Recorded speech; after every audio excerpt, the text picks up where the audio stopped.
Hi there, I'm Sarah Shaw. Earlier today, Cami invited me on her webcast, Cami's Smart Social Secrets, where she asked me to talk about the image of images, how to add impact to your photos and videos.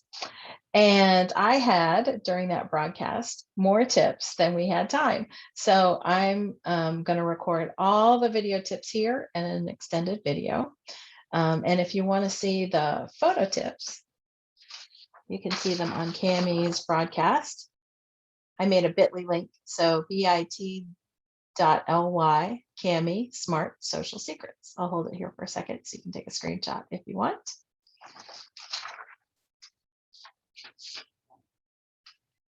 So watching people talk into a camera is not so interesting. So after a few minutes, we tend to lose the attention of our viewers unless there's something interesting for them to watch on the camera. So we can add interest in post-production and editing after we finish the video, but that can take some time, which slows down the process of uploading the video. It also can take some money. So today I've got some tips for you that are super easy to just add right in to your stream.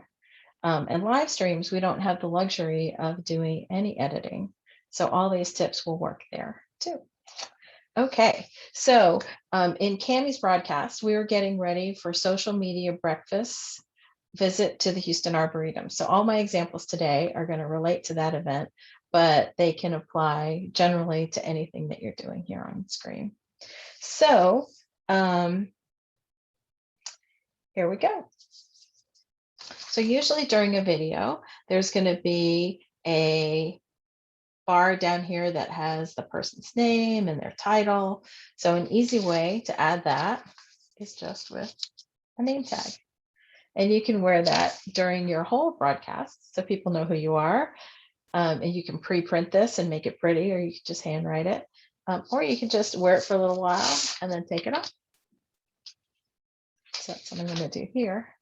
Another easy way to add some text or some tips is to print it on a piece of paper, sort of in the style of Bad Dogs of Instagram. So these are the hashtags that we're going to be using during our visit to the Arboretum. And you can see that the text is written in two different ways. It's regular and it's mirrored. So sometimes we use our cameras in regular mode or mirror mode. And sometimes we flip them back and forth during a video. So if your text is in both ways, then it's always going to be readable for your viewers, no matter which setting you've got going on your camera. Another thing I really love are these erasable paddles. I think the homeschoolers invented these. So you just use erasable markers and you can write on them. So this is the Instagram handle for the Houston Arboretum. Or you can draw little pictures. So this is the Twitter handle for Social Media Breakfast Houston. Or you can print out images and tape them on. So this is the app that I mentioned in Cami's broadcast. It adds motion to a still photograph. So you can add the impression of wind, or you can add a developing sunset. It's a pretty cool app. Or you can add text that you've printed and tape it right on there. So I found these paddles on Amazon. So here's what they're called if you're interested and want them for yourself. I'll hold them for a second here so you can take a screenshot if you like. Another easy thing you can do is use pre-printed materials. So this is right from the Arboretum itself. This is their map. They've gone through a makeover in the last couple of years. And these are all the new trails. And they've also upgraded some of the existing trails. But the old entrance, they just used to have one entrance right here on Woodway. That's still there, and it's been upgraded. They've also added the second entrance here off of 610, and that's the one that's closest to the nature center. So there's lots of parking here, and then easy access to the nature center right over here. So with these kinds of pre-printed things, you can talk about them and then just point to the part that you're talking about. Super easy. So you can also share examples. Now, this is a little slideshow that I made on a phone. I will save my old phones so that I can use them for visuals, or to take photos over water where I don't want to lose my regular phone. So I use my old phones for all kinds of things like that. So this is a photo that I took at the Arboretum of a flower. This is a display that's at the Arboretum, showing all the plants that are flowering during the week that you're there. And so they've got all the plants, and then they have labels showing what all the plants are. So here I've got a Rudbeckia. It's got the flower, and then it's got the label. It's got the common name and the Latin name. And here is bee balm. And the Arboretum has added a really cool playscape area. And this is what they call the Monarch Caterpillar Walkway. And it's right at one of the entrances to that playscape area. I think this would be such a cool backdrop for fashion bloggers. And then here is, I'm going to turn it sideways, see if that works better. So this is a climbing area that's made to give the impression of giant pieces, blades of grass. So it's got little climbing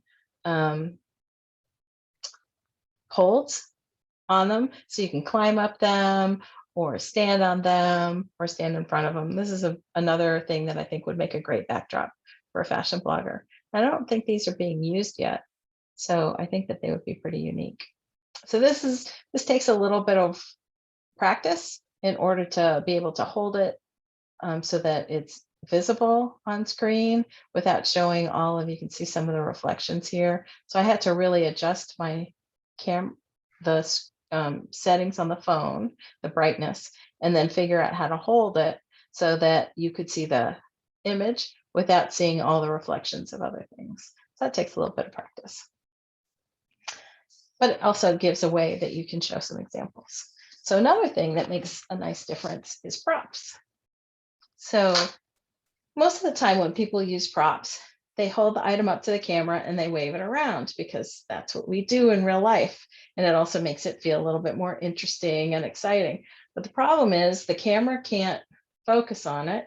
It makes it really hard for the viewer to see. So what works better is to place the items on a surface so that they're still. Let me just adjust my camera here so that you can see that. Slide back a little bit and slide these back. How's that? Okay, so here are some items that are great to take to the Arboretum. Some bug spray, binoculars for seeing the birds and the wildlife, snack because there's no food there, a water bottle. So the easiest way to show these items is to point at them and talk about them. And if you don't want to use your fingers, you can use a pen or a chopstick. So you can talk about the binoculars, sunglasses, whatever you're talking about. Now, one of the things that I talk about in the photos session of the broadcast with Cami is creating a cohesive color palette. So here's another example of that. So you've got oranges and gray and teal all going on in this display and also in my sweater. So the whole thing is really easy for the eye to look at because it's coordinated and it all goes together.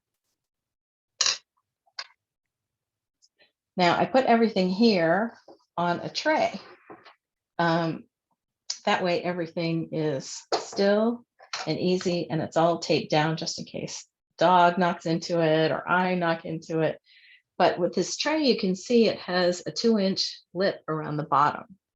So I decided, after practicing with this a little bit, to turn the tray upside down, because if I used it right side up, then the lip of the tray would cover the bottom 2 inches of all my props. It would make them a lot easier to see now that they are on the bottom rather than being blocked using the tray upside down. So you have a lot of things that will work to display your props or to display your examples right in your house. Just use a little creativity to figure out how to make them work. And then one last example is to demonstrate something. So this is a hat that would also be great at the Arboretum. The thing that's great about this one is it's got a wide brim that has a wire in it. So if I'm in the sun, I can flip it down. So I've got nice shade for my eyes. But if I'm in a more dense and wooded area in the Arboretum, I can flip it up and it'll stay, and I'll be able to see in a shaded area. So those are my tips. Thanks so much for watching. And I would love to see how you use them in your videos. So when you post, would you tag me in your posts or email me a link? Here's my contact info. Sarah Shah TV on Instagram, LinkedIn, YouTube, also on Facebook. And then I will also post these tips along with a link to Cammie's, all of Cammie's tips on my blog in a couple weeks. All right, hope you're doing well. Thanks so much for watching. Bye-bye.